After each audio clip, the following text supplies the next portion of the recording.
I'd like to walk through the basic rules of logarithms. To begin with, I need to assume that everyone is aware of the basic rules of exponents, which tells us that x squared times x to the fifth is x to the seventh, and that x to the seventh over x to the third is x to the fourth. In the first case, adding the exponents if the bases are the same. In the second case, subtracting the divisor as exponent if the bases are the same. Assuming that everybody's clear on that, let's create a situation.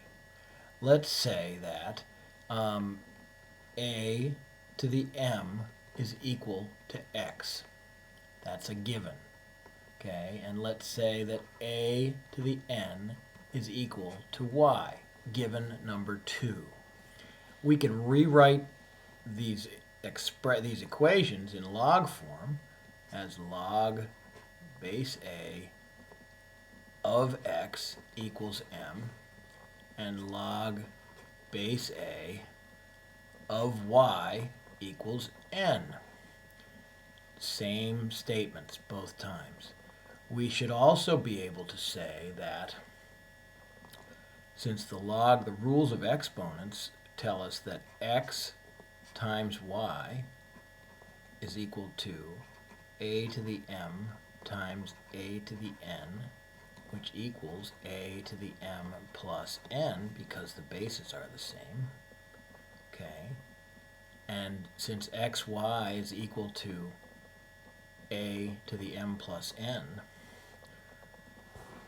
we can also write that log base a of xy equals m plus n.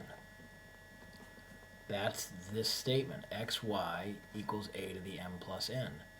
A is your base, m plus n is your exponent, and xy is your original product.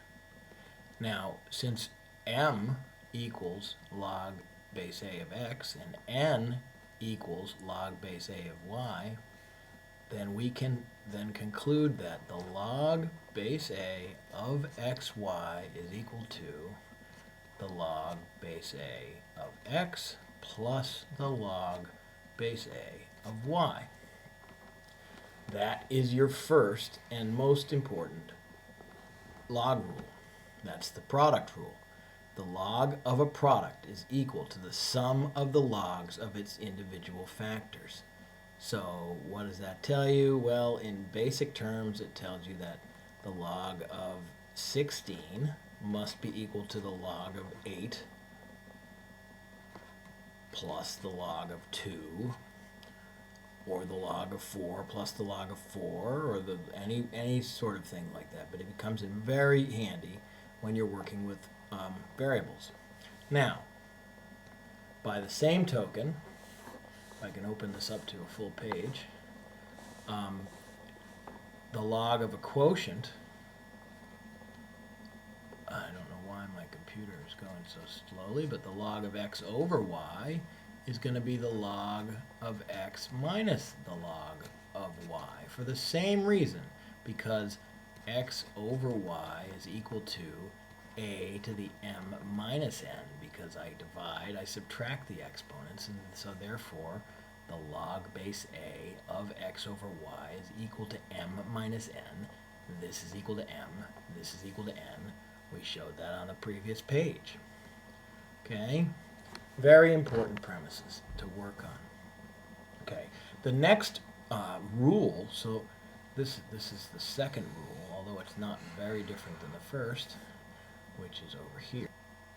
Product is equal to the sum of the log of its factors. We can show that this is going to end up being y times the log of x. Let's show that in a more simply way, using the log of x cubed. Now we know that's equal to the log of x times x times x, and from our product rule we know that this is equal to the log of x plus the log of x plus the log of x. So how many log x's do we have? Well, we have 3 of them. So what this allows you to do is to take, if you've got the logarithm of a power, you can take the exponent and it becomes a multiplier of the log of the base. Okay? Very, very important rule. Very, very useful rule, particularly when you're dealing with logs of bases other than 10 and e. Okay? The last rule is a little bit less obvious, but here's what it is, okay? You know that the log, well, let's take the log base a of x equals y. Now, written another way, this says that a to the y equals x, okay? Now, since this doesn't help us get very far, except we can do something algebraically like adding or subtracting or multiplying, dividing, or doing a lot of different things, finding the square root of, squaring. If these two things are equal, we can do many things to them, provided we do the same thing to both sides. Well, what if we take the logarithm of both sides, either the natural log or the common log? I'm going to take the common log of both sides. Log a to the y equals log of x. Okay? Well, since we can use that power rule, this is equal to y times the log of a, and that's equal to the log of x. Now we can divide both sides by log of a, and all of a sudden we have solved for y. Log x over log a. So in other words, if you have a log base 3 of 27 and you don't have a log base 3 button on your calculator, but you do have a common log button or a natural log button, this is going to be equal to the common log of 27 divided by the common log of 3. So that's a very, very useful rule, because you don't often, if you're going to do compound interest or exponential growth, you don't have bases like e or 10 to use. So again, the log of, I'll change the letters, the log base m of n equals the log of n divided by the log of m. And these are common logs. This one is not. That's the last rule. Hope those help.